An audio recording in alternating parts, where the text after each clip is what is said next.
السلام علیکم ورحمۃ اللہ وبرکاتہ۔ آج ہم سورۃ بقرہ کی آیت نمبر 62 سے 66 تک کی آیات کا مطالعہ کریں گے۔ اعوذ باللہ من الشیطان الرجیم، بسم اللہ الرحمن الرحیم۔ ان الذین، بے شک وہ لوگ جو آمنو، ایمان لائے، والذین، اور وہ لوگ جو ہادو، یہودی بن گئے، والنصارا، اور نصرانی، والصابئین، اور صابی، من، جو کوئی،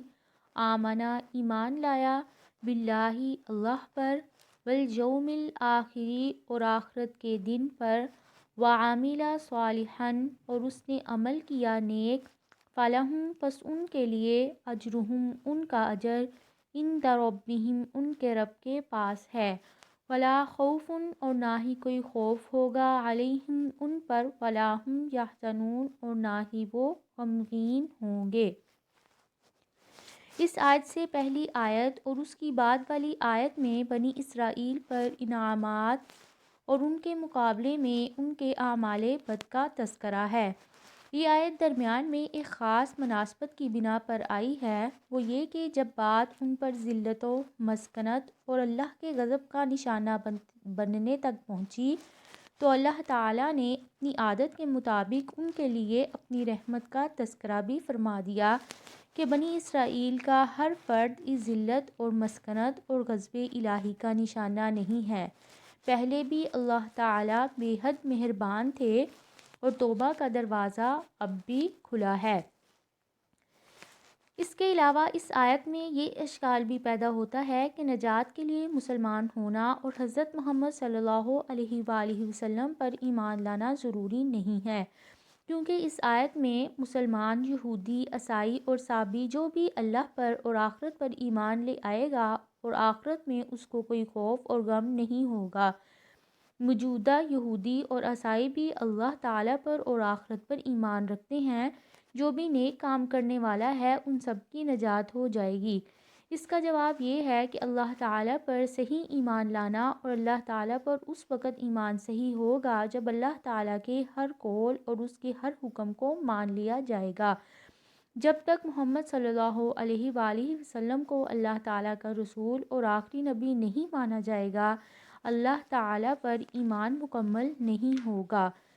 اس کے علاوہ کفار قریش جو تھے وہ صابی اس شخص کو کہتے تھے جو مسلمان ہوتا تھا۔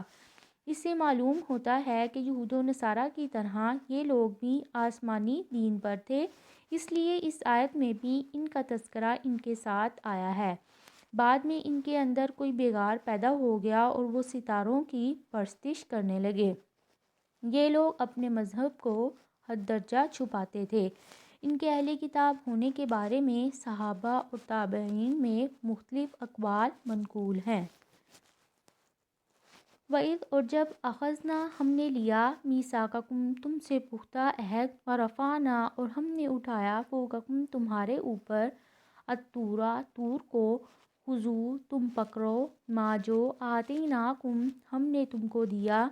بقوۃ، قوت کے ساتھ،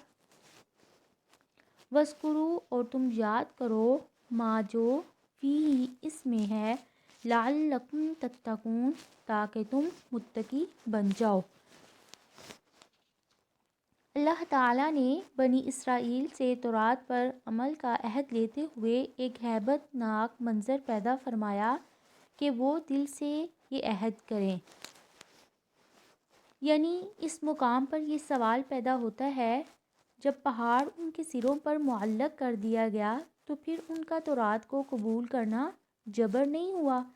اور جبر کے ساتھ ایمان لانا تو قبول ہی نہیں ہے۔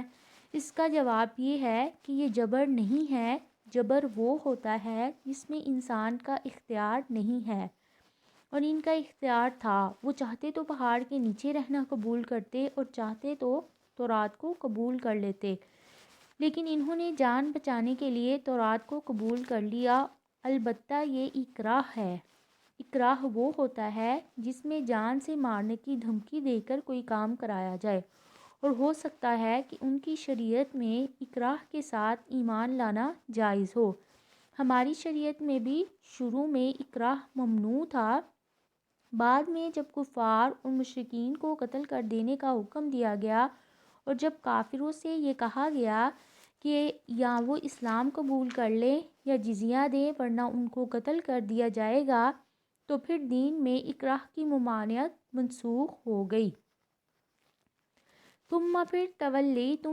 تم پھر گئے من بعد ذالک اس کے بعد، فلولا پس اگر نہ ہوتا فضل اللہ اللہ تعالیٰ کا فضل علیکم تم پر، ورحمتہ اور اس کی رحمت، لکنتم من الخاسرین البتہ تم ہوتے خسارہ پانے والوں میں سے۔ اس سارے عہد کے بعد انہوں نے بہت سی باتوں میں تورات سے بھی کنارہ کشی اختیار کر لی، یعنی تورات میں تحریف کی، آیات کو چھپایا، انبیاء کرام کے احکام کی نافرمانی کی،